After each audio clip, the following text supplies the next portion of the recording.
This show is produced by the Hartman Media Company. For more information and links to all our great podcasts, visit hartmanmedia.com.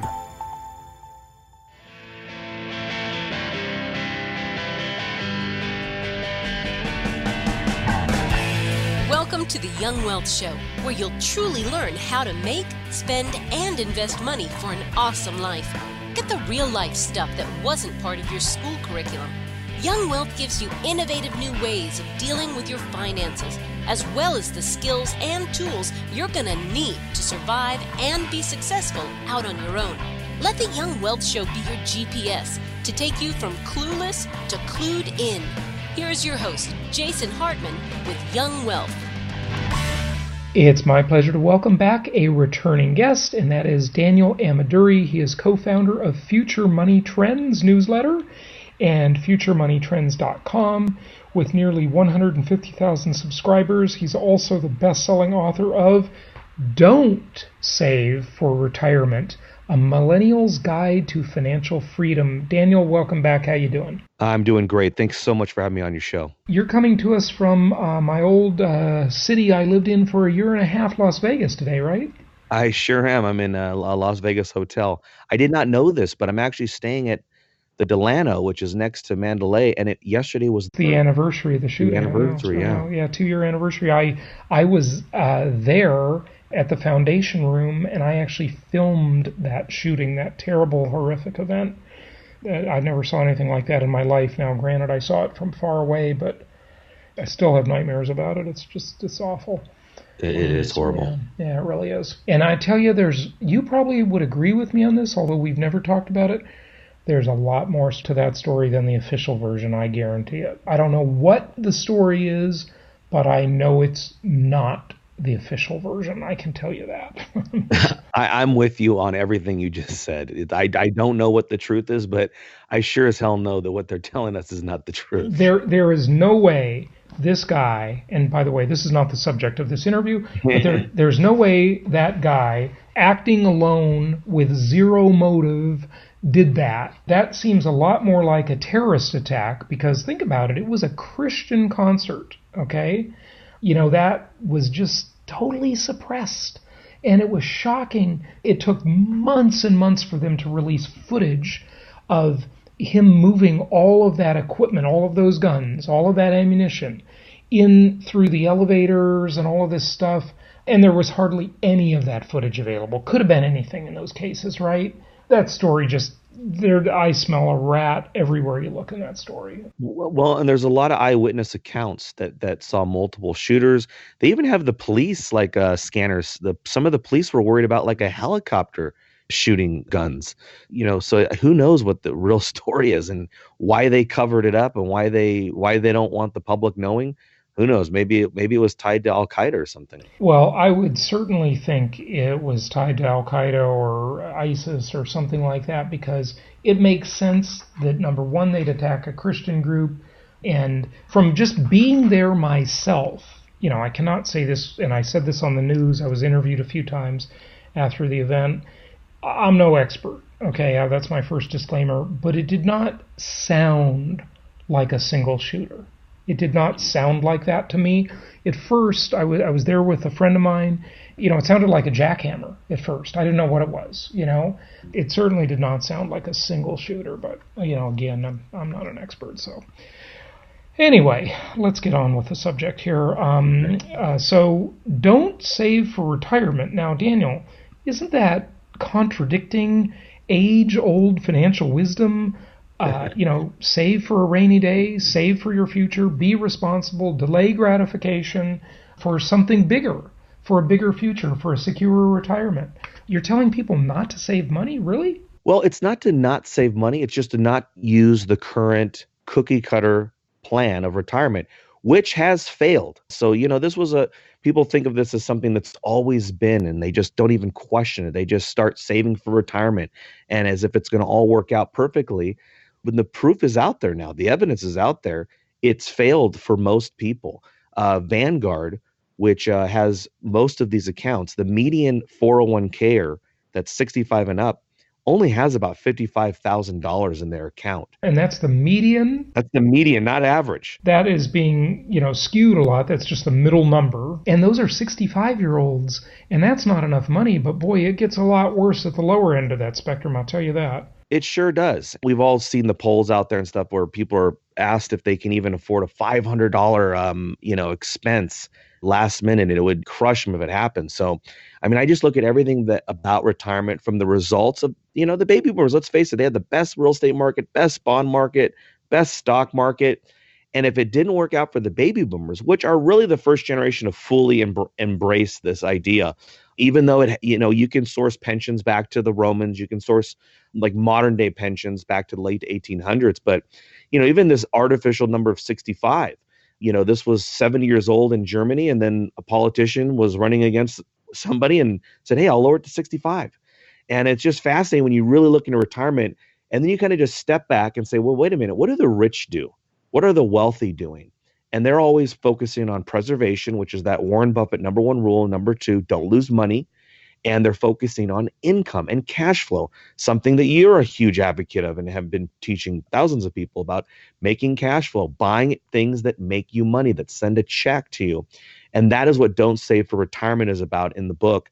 It's reconditioning your brain from hoping and praying that your 401k goes up and this idea of retirement all works out, and reconditioning it and focusing on doing the practices of the wealthy, buying income with discipline. Yeah, well, if you save, the disclaimer for this title, obviously the title's, I'm sure, meant to grab attention. Look at the foundation of an individual and a society and a nation. To build wealth, you must have capital formation. And the core of capital formation is saving, right? It's not spending all of your future, right? But, savers, sadly, and so unfairly, they get mistreated. Now we're in an era of financial repression, right? Which I'm sure you've talked about and written about extensively in your work, where the savers, the people who've done the quote unquote right thing, are getting punished because they can't get any yield on their savings without taking, risk that they shouldn't be taking at their age. That's number one. And then number two, inflation will eat them alive. And admittedly, I think inflation is fairly low now when you take out asset inflation. Asset inflation is extremely high. But, if you just go for consumer price inflation, right, it's not that bad. Of course, it's much higher than the official numbers, but it's not terrible. Either way, though, it's just going to drain your wealth. It's a pickpocket, right? It really is. Inflation is, as you know, is the worst tax of them all. And savers in the book, again, Don't Save for Retirement is just don't save for conventional retirement. Certainly, I'm not saying don't save. I'm a big advocate of saving money, and you can deploy that capital to purchase more income or just to have the money sitting there and to feel great. Sometimes having a nice cash position is the peace of mind people are looking for. So when it comes to Don't Save for Retirement, I hate seeing people, they get tied up in these 401ks or their financial advisor at Primerica, and these people who, these people haven't even studied the financial markets longer than somebody has, studied to cut hair. That's a very good point that you make, by the way. Yes, there's more education involved in being a hairstylist than a financial advisor most of the time, and they're not following their own plan, or if they are, they certainly haven't become wealthy following their plan, right? It's hypocritical. They're For recommending sure. stuff that they're either not doing or haven't become wealthy from. Well, and that's the biggest profits in retirement are all these vehicles they're creating, whether it's target dated funds, ETFs, indexes, 401ks, and all their baskets of fees. That's where the real money is in retirement. It isn't the actual guy who's saving for retirement or the individual retail investor. It's the retirement industry as a business. That's where the real money is in retirement. Yeah, well, there's a difference between the business and the doing, right? Yeah. So my point is, how is your broker investing his money? You look at like anybody who is giving you financial advice. What are they really doing? Are they building a business? Are they telling everybody else to invest and trade stocks? But what they're really doing is actually building a business that teaches people how to do that. So I always try to look at what are the wealthy doing?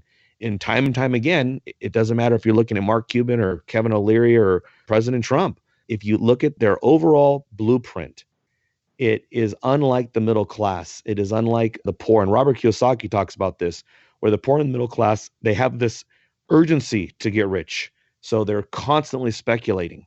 And that's what everybody's investing in when they buy a 401k or they just throw money to stock. They just become speculators.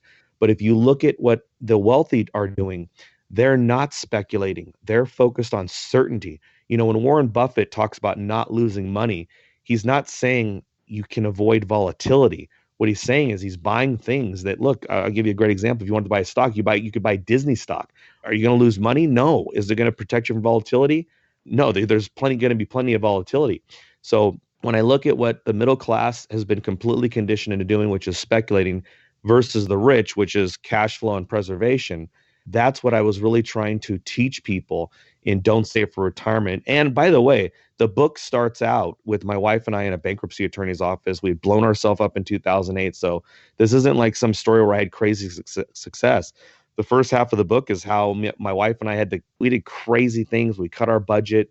We did things that are considered fairly extreme. Mm-hmm. Yeah.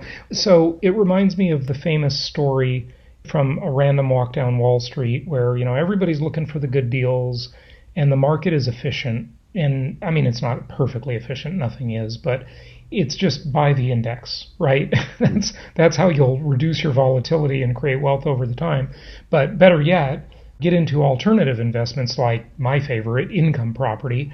But, you know, the story of the financial advisor, the stockbroker, who takes his buddy down to the marina and says, hey, look at my beautiful new yacht. And that one over there is my friend's yacht, and that's my other friend's yacht. And, you know, these are all people I work with, or my buddies that work at other firms, brokerage firms. And then his friend that he's showing off to says, well, where are all the clients' yachts? You know, it's all the people, the insiders. It's an insider's game.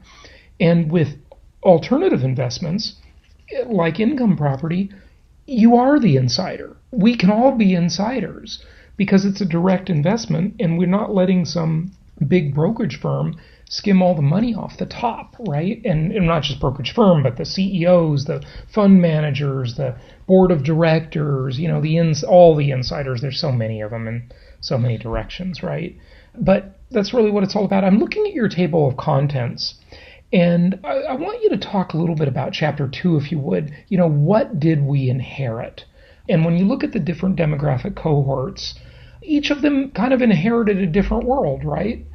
Sure. So take whichever cohort you want. I mean, I know the book is for millennials, but could be, you know, really for anybody in many ways. You know, my message specifically to millennials, which I'm just barely made it in. I'm one of the first ones, but it is that this acceptance that somehow the millennials have it harder, somehow that they're not going to ever make as much money or live the lives and be happy like their parents were or their grandparents. I think it's ridiculous. And I think millennials should embrace the freelance economy, embrace the mobility that all this technology has given us. You can start a business for $10 on GoDaddy. A lot of them are doing that. I mean, don't you think that's pretty widely accepted in the millennial generation? It's accepted in the millennial generation. However, they keep comparing their lives to what the baby boomers had, but they're only comparing the negative. They're not truly appreciating all the great things that we have. They're just using them and then complaining that they don't have a pension and they don't have the 30-year career. And when they graduate college, they can't find a job. But in the meantime, you're right. A lot of millennials already have embraced that there is this whole new economy that's way better, that has people surfing during the day, jumping in their car, Ubering people around for 3 hours, maybe having a night gig or doing freelance work from home. So a lot of the millennials are trying to duplicate what the baby boomers had, and it's not a goal worth pursuing if they would just open their eyes in some cases and truly see that, hey, forget about trying to have this 9-to-5 job. Why are you chasing this 9-to-5 gig? That's over. That's in the past. You don't have to be one company's employee for 30 years. You can have 4 or 5 clients as a freelancer. So that's really what I was kind of trying to, my message to millennials in this book was that, hey, forget about all this nonsense, how this generation has it so tough and They're living in their parents' basements. Like, really embrace what you have in front of you, because we have a very good economy and a lot of opportunities to become entrepreneurs. It's better than ever. To do that, you've got to be disciplined. You've got to work hard. You've got to keep your promises. And that shouldn't be considered difficult, but it is for a lot of people, sadly. So you talk about that in chapter 7 and 8 too. But what about investing beyond Wall Street? Well, I would say what you're teaching people on the income properties is always kind of my first place I would tell people to go. The first thing you need to do is focus on trying to buy a rental property. And if you're in California or New York, this is the perfect place for you to be, because you have all sorts of connections to buy properties out of state where they still cash flow. They're great assets. They're in a great states, great country, great investments. And that's kind of the first stop. I tell people, go find a single family home, because that will help you understand business as well. Because you can be a landlord and you can treat it like a slumlord, or you can treat it like the Marriott. So the entire experience, and I do all this stuff with my children as well when we buy a home, it is running a business. So first of all, it's a great learning experience, and it will actually provide you some real cash flow. An ETF, as you know, anything on Wall Street, heck, if it's in a 401k, you can't even get it out, or you have a 10% penalty. All these vehicles, they're not really geared towards making you money every month. Buying a single family home, or even a private REIT, or investing in mortgage notes, there's so many different ways for cash flow outside of Wall Street. But the great thing is that's actually going to be a check that comes to your mailbox, or like with my property managers, it gets direct deposit in my account. That's real money. It's not money that's Fugazi money that I can use when I'm 65 years old or 7 years old. It's money that I can actually use to support my lifestyle now. Or if I'm smart and I'm young, grab that money and go buy some more houses and some more income. Yeah, absolutely. Well, good stuff. What else do you want people to know? You really have a lot of thoughts about the economy, and I just wanted to talk maybe before we close more generally, if we could, just thoughts about the economy, where things are going, and, feel free to relate that to any of the, retirement issues and financial planning issues. First, for your listeners, if they go to futuremoneytrends.com/save, they can read the introductory of the book and the first chapter free. And of course, there is a link to Amazon if they'd like to continue. And I would love for them to check that out. If they ever reach out to me, I'm always happy to reply to people. I love going over deals, just like I'm sure you do. But, on the general economy, I'd say this, and this is probably the biggest thing on everybody's mind, is there going to be a stock market crash or a recession? And you cannot make these predictions and time these things.